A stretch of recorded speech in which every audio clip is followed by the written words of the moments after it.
Stafford. Would you consider yourself gritty? Would I consider myself Gritty. gritty? I do consider myself that someone that has grit because I do not take no for an answer. I think someone that has grit is someone who perseveres in spite of obstacles. So to achieve my goals, I will, work as hard as I can. I will, use whatever resources I can find in order to accomplish it. So during your life so far, what has been one of the biggest goals you set that you were able to achieve? So one of my biggest goals in terms of my career has been to become an independent consultant so that I would be able to choose my own schedule and to really travel and see, other places and help other people outside of my local area. And so that was a goal that I set when I began teaching, and now I'm finally realizing it. So now, I'm, in addition to being a full-time instructional coach, I also am an independent educational consultant. So. What did you have to do to accomplish your goal? Well, to accomplish my goal, I had to first become an expert in my field.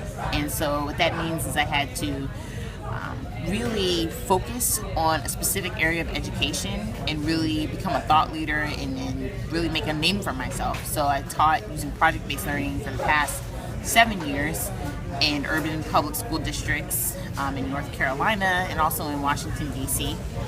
And just, networking and, formally establishing my own business and really, thinking about how I could use project-based learning in a creative way and document and share my experiences. So where did you get your inspiration? I think my inspiration came from one of my 7th grade teachers, Miss Cassell, who, she was a teacher who really pushed us to think about ourselves as professionals and having a career, and she really pushed us never to accept no for an answer and to set goals and then work really just doggedly to achieve them. And she was someone who began as a teacher and then eventually transitioned into being an independent consultant, and I saw the lifestyle she lived and I said, hey, I want to do that. I want to be like that as well. So seeing her life and how she was able to transition and really go for what she's passionate about, which is teaching and helping teachers, that truly inspired me. Were there any obstacles and people that stood in your way? If so, how did you handle that? So some obstacles that I faced were just the fact that teaching is really hard. Like, teaching in the inner city is definitely an emotionally draining experience. I had to teach for several years using a method that's not traditional. So sometimes I wanted to give up. Sometimes I wanted to say, I should just teach like everyone else. I should just do worksheets. Sometimes the students would rebel. They say, this is too hard. We can't work collaboratively. Like, what you're asking us to do is above what normal teachers ask. And I wanted to give up. I wanted to say, maybe I am doing too much. But I was able to persevere and continue teaching using project-based learning, and it's been beneficial to me to not give up. Do you find a change in your students' reactions towards your project-based learning? Do I find what? A change in their reaction? Absolutely. I mean, when I first began doing project-based learning, the initial reaction was, you just do too much, this is too hard, you can't do this, and you're smiling because you were one of my students, so but at the end, I mean, you really can't explain it. Kids were, excited about coming to class. They were engaged. They wanted to do the mock trial year after year, or they wanted to,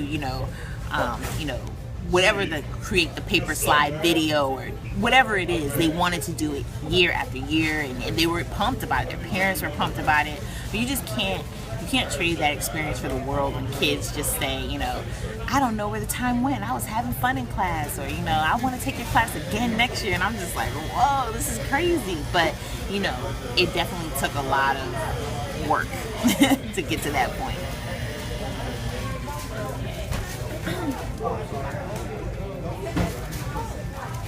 When you achieved your goal, how did it help you in your life? It helped me a lot. I mean, it helped me to become a better public speaker, even more organized. It helped me to really have the opportunity to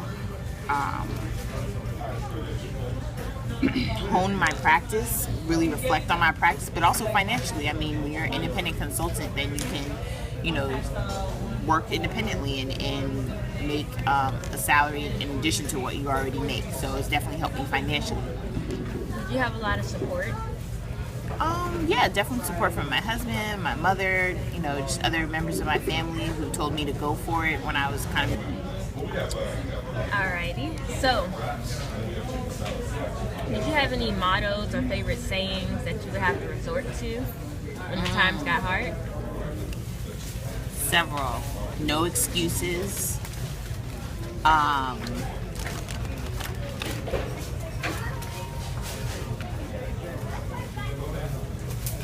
think that's a big one. Just no excuses, push through. Pain is a temporary thing, which life's hardships sometimes bring, but if you trust in God and persevere, the end of pain will soon be near. So you got to say that little poem to yourself when you're doing something that's just like so hard and you're like, how am I going to do this?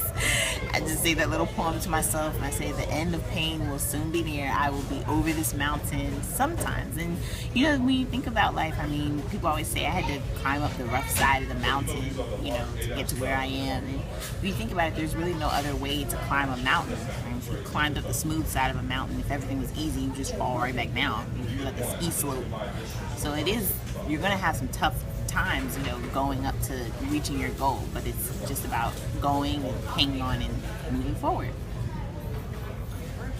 Well, looks like you became a very successful person. I guess so.